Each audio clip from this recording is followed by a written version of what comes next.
d'accord avec toi. Je suis totalement d'accord avec toi. Surtout américain. Cheers and peace. Tu vois, mon fils, c'est un grand garçon. Ça va mon frère? Mais on s'était vu je crois, Mais oui! il y a quelques années, il y a 3 ans. Encore une. Et bravissimo. Quand tu penses qu'il y aura la possibilité qu'on fasse une super interview, je suis en train de faire un super reportage sur la BAC. Pas le en fait. Moi, Je vois tout avec Sophie. J'ai déjà la musique donc les interviews je peux pas. Non, mais qu'on se fasse une petite interview en ces cas.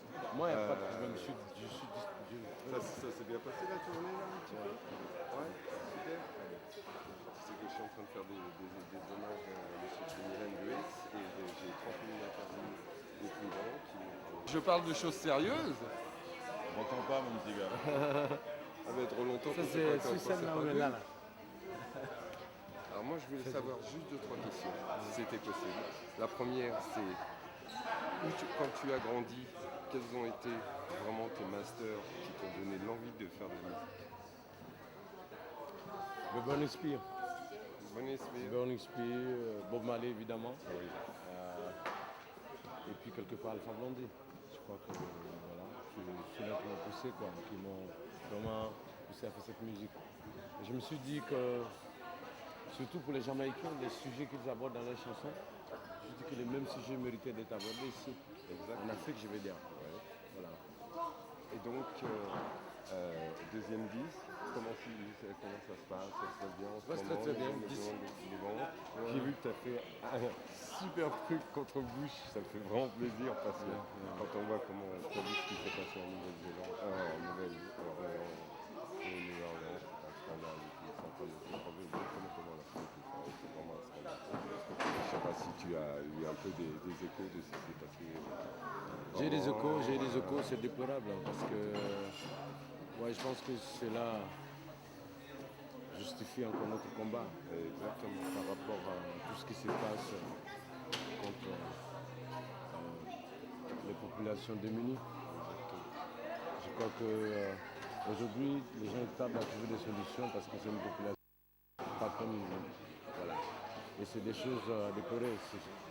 Alors il y a une chose que je voudrais savoir un petit peu, parce que j'ai appris que malheureusement tu étais obligé de déménager. C'était un message à dire pour l'histoire de la Côte d'Ivoire et de dire ce qui se passe exactement. Parce que moi j'ai un ami qui a été en Côte d'Ivoire il n'y a pas longtemps. Et dès qu'il est arrivé en France, là-bas, à 200 mètres, il y a un commissariat qui a explosé. Qu'est-ce qui se passe exactement entre la guerre en Côte d'Ivoire, c'est une guerre identitaire.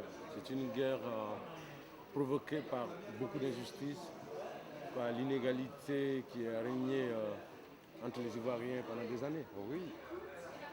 Donc il y a des gens qui étaient fatigués. Ils se sont dit, bon, voilà, on a protesté démocratiquement, on nous a fusillés. Alors, qu'est-ce qu'il faut faire pour nous faire entendre finalement? Et je pense que la seule manière pour attirer l'attention finalement de la communauté internationale sur l'injustice qui régnait en Côte d'Ivoire, c'était malheureusement les jeunes qui ont pris les armes. C'est quelque chose que je ne cautionne pas, mais je suis témoin de l'histoire de la Côte d'Ivoire. Et j'ai vécu des choses difficiles. C'est-à-dire que moi, j'ai été contrôlé par les flics et on m'a demandé si j'étais ivoirien. Vous voyez? Et donc c'est des choses qu'on ne peut plus accepter. Et ce qu'on souhaite aujourd'hui, c'est que des élections soient organisées, libres et transparentes, que les Ivoiriens puissent enfin choisir leur président. C'est tout. Le problème de la Côte d'Ivoire, c'est ça, c'est que tous ceux qui sont venus au pouvoir ont profité de leur pouvoir pour transformer la Constitution. Et une Constitution qui rejette la candidature des adversaires potentiels. Donc le problème, il est là. Il faut donner la possibilité aux Ivoiriens de choisir leur président, c'est tout. Le jour qu'on donnera l'occasion aux Ivoiriens de choisir leur président, sans qu'il y ait de maître derrière, machin, tu vois, mais il y aura la paix, c'est tout. Parce que les gens connaissent la vérité. Quand une personne est populaire, le peuple donne sa confiance à une personne et que la personne est au pouvoir, il n'y a aucun problème. Des pays comme le Mali aujourd'hui sont des pays stables parce que simplement, on a laissé le peuple choisir. Et quand le peuple choisit, le peuple est conscient que c'est lui qui a choisi et qu'il faut se patienter, attendre simplement que son mandat finisse, même si le gars déconne. Les pays en Afrique où il y a eu des élections justes et transparentes, il n'y a pas eu de problème. Voilà.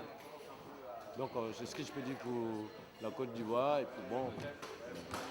Et une dernière question, alors pour ta tournée, ça se passe bien parce que ça fait quand même pas mal de temps que tu tournes là, depuis ce deuxième album et tout.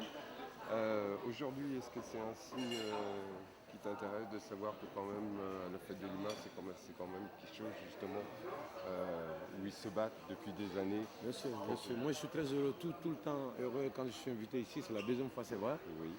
Et, parce que c'est pas seulement un concert, il y a un combat derrière. Solidarité, il y a un combat derrière. Donc moi je pense que moi je ne fais pas que de la musique. J'ai la musique comme arme de combat. Et donc des fêtes comme la fête de l'humanité, je suis chez moi. Voilà. Donc vous avez vu tout à l'heure, le public était là avec nous. Oh là là, quel accueil! Et tu le mérites. Bravo, vraiment. C'est ça. Rastafari. Écoute, que Yes. Dieu te garde. Bon, Merci. Yes, à bientôt mon frère. bientôt. Bye bye.